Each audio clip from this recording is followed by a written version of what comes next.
दोस्तों एक बार फिर से स्वागत है आप सभी का मेरा चैनल एडमिशन वाला पर। और बात करेंगे, कुछ महीने पहले हमने बात की थी कि इंजीनियरिंग और फार्मेसी और बाकी के कोर्सेज़ का जो एलिजिबिलिटी क्राइटेरिया था, जो बेसिक एलिजिबिलिटी थी, तो उसे बदलने का चल रहा था। उसके बारे में भी हमने एक वीडियो बनाकर आपसे उससे जानकारी शेयर की थी। बहुत सारे स्टूडेंट्स का बीच बीच में ये इंक्वायरी होती थी कि ये कब बदलेगा कब बदलेगा।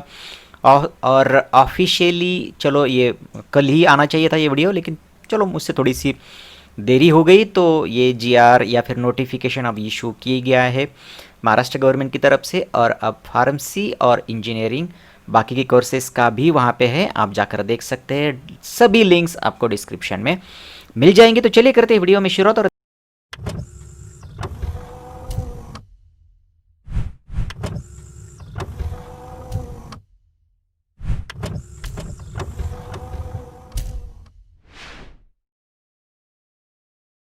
देखते हैं कि क्या उन्होंने क्या चेंजेस किए हैं।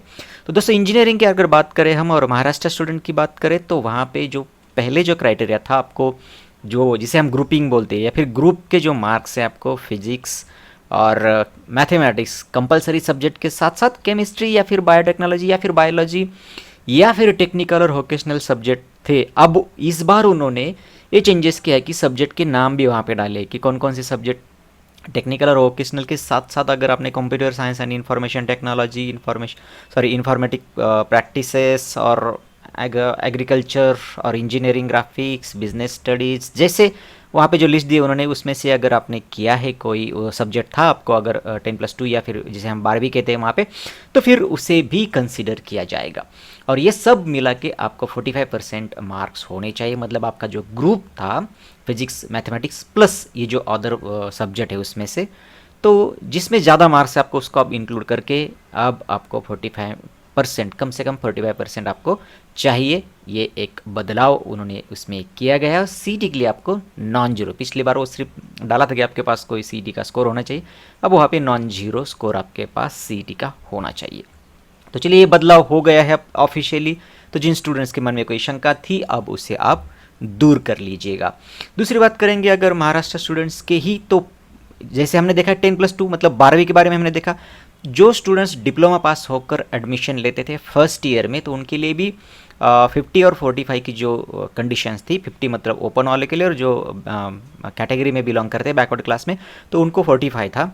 तो अब ये चेंज होकर उनके लिए भी अब ओपन के लिए 45 और जो बैकवर्ड क्लास में आते हैं उनके लिए 40 का अब ये क्राइटेरिया कर दिया है। दूसरी बात है कि बीएससी वाले जो एडमिशन लेते थे फर्स्ट ईयर में, अब उनको नहीं मिलेगा। तो फर्स्ट ईयर में एडमिशन बीएससी डिग्री होने के बाद थी, तो उस क्लास को अब निकाल दिया गया है। जब एडमिशन प्रोसेस शुरू होगी, कैप आएगा अब कैप का ब्रोशर, तो अगर उसमें कोई चेंजेस है तो मैं उससे ज़रूर आपके साथ शेयर करूँगा। तो लेकिन यहाँ आप जो पब्लिश हुआ है उसके अनुसार तो बीएससी वालों को अब फर्स्ट ईयर इंजीनियरिंग में एडमिशन नहीं मिलेगा। एटलीस्ट वो क्लॉज तो उन्होंने हटा दिया है, देखेंगे बाद में कुछ अपडेट आता है। तो ऑल इंडिया और जेएन के स्टूडेंट्स की अगर बात करें, तो ऑल इंडिया स्टूडेंट्स यानी जिसे हम जे के थ्रू जो स्टूडेंट्स एडमिशन लेते हैं उसमें ओएमएस भी आते हैं, अदर देन महाराष्ट्र स्टेट वाले स्टूडेंट भी आते हैं और उसमें महाराष्ट्र स्टूडेंट भी आते हैं, तो उनके लिए भी जो क्राइटेरिया था सेम था, उसमें भी अब बदलाव हो चुका है। उनको भी आप 45 या फिर 40 सेम है, मतलब 10+2 या एचएससी की जो कंडीशन है वो तो दोनों के लिए भी सेम है। जैसे कि मैंने पिछला एक वीडियो बना के डाला था कि ओएमएस स्टूडेंट्स के लिए सीईटी कितनी फ़ायदेमंद है, उसमें ये मैंने डिटेल बात जिक्र किया था कि आपको जेई का स्कोर कब काम आने वाला है, सीईटी का स्कोर कब काम आने वाला है। तो उसका लिंक मैं आपको आई बटन में भी दे दूंगा, आप अगर चाहे तो और रेफ़र कर सकते हो। यहाँ पे हम ज़्यादा उसके बारे में बात नहीं करेंगे। तो दूसरा क्लॉज था उनके मतलब ऑल इंडिया के जो एलिजिबिलिटी क्राइटेरिया है उसमें भी था कि आपको अगर डिप्लोमा पास कर आप आते हो तो आपके लिए भी 50% और 45% महाराष्ट्र के स्टूडेंट अगर है और वो बैकवर्ड क्लास में आते हैं तो उनके लिए 45% था। अब उसे भी 45 मार्क्स ओपन वालों के लिए और 40% मार्क्स अगर कैटेगरी से बिलोंग करते हैं और महाराष्ट्र के हो तो आपको ये मिलेगा। तो बात करते हैं फार्मेसी के कोर्सेज़ की। तो आपके लिए जो क्राइटेरिया था दोस्तों, हमने जो वीडियो में बात की थी कि आपके लिए जो एआईसीटी के अनुसार तो कंडीशन है आपका पास होना चाहिए, आप सिर्फ पास होने चाहिए, लेकिन महाराष्ट्र गवर्नमेंट ने उसमें बदलाव किया है।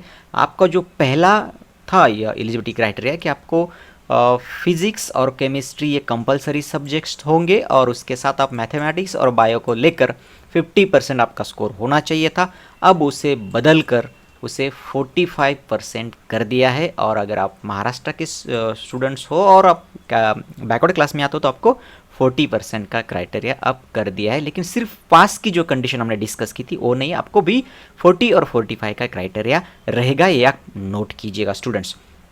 तो चलिए, अगर ऑल इंडिया की बात करें तो उनके लिए भी सेम क्राइटेरिया है। अगर महाराष्ट्र के आप स्टूडेंट हो तो आपके लिए 40%, और अगर आप बाहर से या OMS स्टूडेंट हो तो आपको 45% कम से कम मार्क्स आपको ग्रुपिंग या फिर जो ग्रुप है फिजिक्स केमिस्ट्री और बायो या फिर मैथमेटिक्स, इन तीनों का मिलाकर आपको 45% मार्क्स उसमें लाने होंगे। तो दोस्तों इस वीडियो में बस इतना ही था, मैं आपको अपडेट देना चाहता था। सभी लिंक आपको डिस्क्रिप्शन में मिल जाएगी और नोटिफिकेशन भी डिस्क्रिप्शन में मैं दे दूंगा। उसके रिगार्डिंग जो बातें हैं वो भी मैं आपको डिस्क्रिप्शन में दे दूंगा। तो चलिए रुकते हैं यहाँ पे, फिर मिलेंगे किसी नए वीडियो में। तब तक के लिए नमस्कार। जाते जाते मैं आपसे रिक्वेस्ट करूँगा कि मेरे चैनल को आप सब्सक्राइब कीजिएगा, लाइक कीजिएगा, शेयर करना ना भूलिएगा। Thank you.